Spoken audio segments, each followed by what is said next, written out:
En fait, la grandeur de votre personnage, de votre personnalité, de votre âme, elle ne vous sera renseignée que par la petitesse dans laquelle vous passez.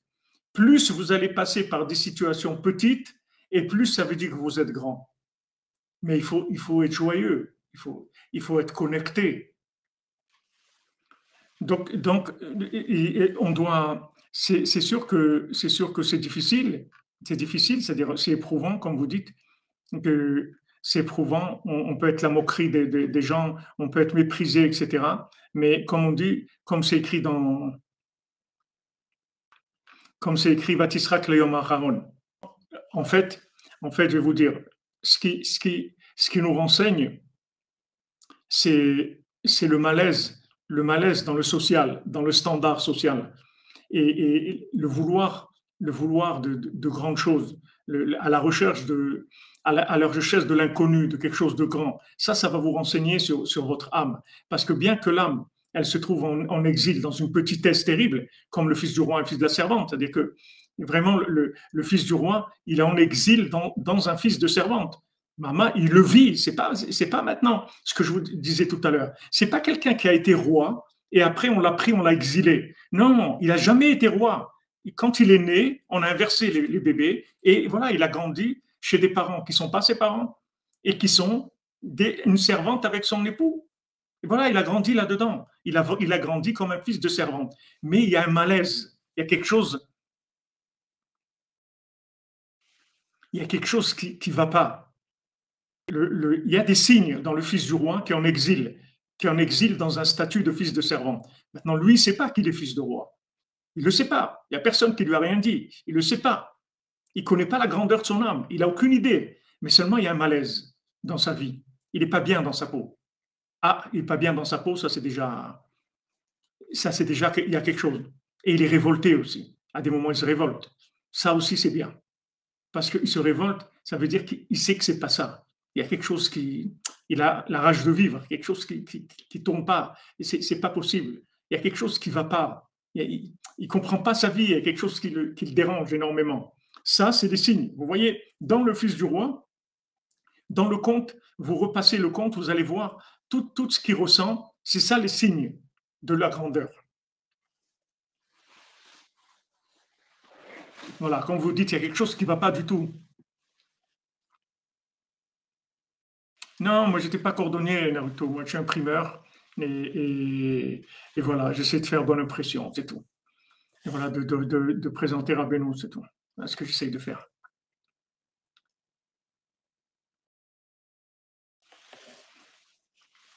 Voilà, c'est une indication. C'est-à-dire que maintenant, ce malaise-là, ce malaise de sentir comme un cheveu dans la soupe, ce malaise-là, il témoigne qu'il y a quelque chose. Il y a quelque chose dans la personne. On voit qu'il est pas bien. Il n'est pas bien. Il n'est pas bien dans son rôle de fils de servante. Mais ce que je vous ramène tous ces points-là qui viennent à moi comme ça les uns après les autres, c'est que pour que vous sachiez que quand on est attaqué, on n'est pas attaqué comme quelqu'un qui est conscient de sa valeur. C'est que malheureusement, on n'est pas conscient de notre valeur. La seule, maintenant, Baruch Hashem, le fait qu'on est dans la cordonnerie, c'est ça la preuve de notre valeur. Parce que pour que Rabbi Nachman vienne chercher quelqu'un, c'est qu'il a de la valeur. Rabbi Nachman, il vient chercher des gens qui ont de la valeur.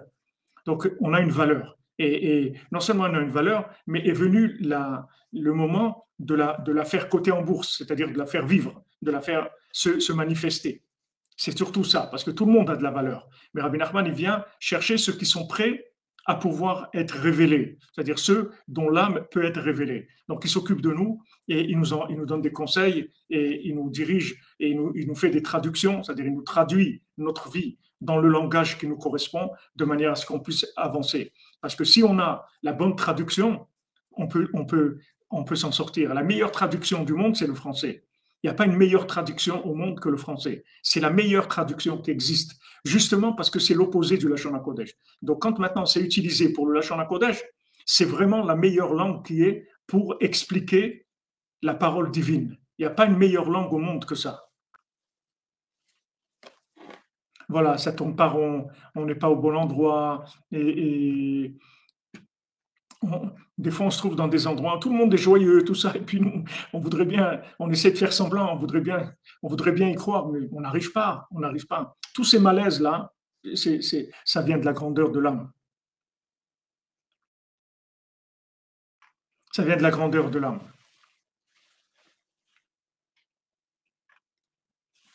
Alors, quand on a ces signes-là, maintenant, je vous dis qu'on est dans la cordonnerie, ben, Hachem, on est sauvé déjà. C'est-à-dire, Rabbeinu nous a pris en charge.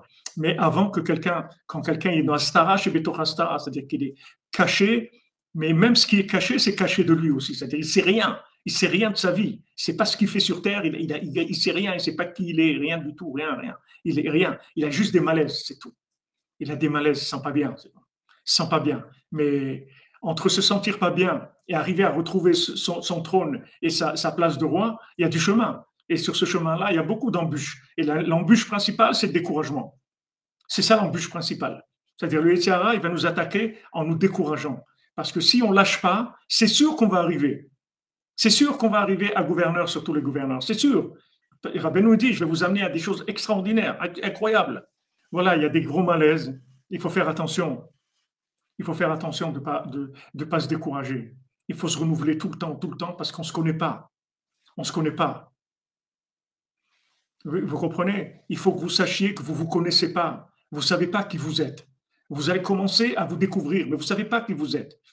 Donc, recommencez tout le temps, parce que vous ne savez pas qui vous êtes.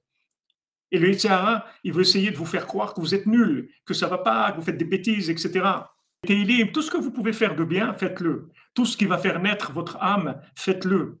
Faites tout ce qui va faire naître votre âme. Et le principal qui va faire naître votre âme, c'est l'aïd bodedut. Puisque Nafshi Yatsa Bedabero, mon âme va naître en parlant. Avec Hachem, je vais faire naître mon âme. C'est-à-dire faire naître mon âme, faire naître l'identité de mon âme. Qui je suis, qu'est-ce que je suis venu faire dans ce monde.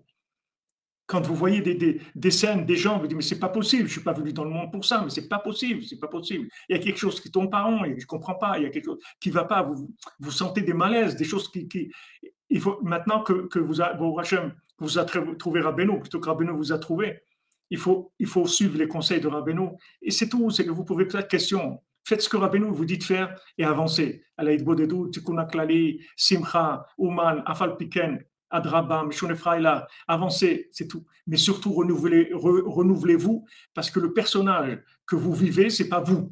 Donc, renouvelez-vous, changez de vêtements sans arrêt. Au moins, mettez un nouveau vêtement. Au moins, essayez un nouveau vêtement chaque jour. On essaye à nouveau. Pourquoi? Parce que je ne sais pas qui je suis. Pourquoi je vais me décourager? Je ne sais pas qui je suis.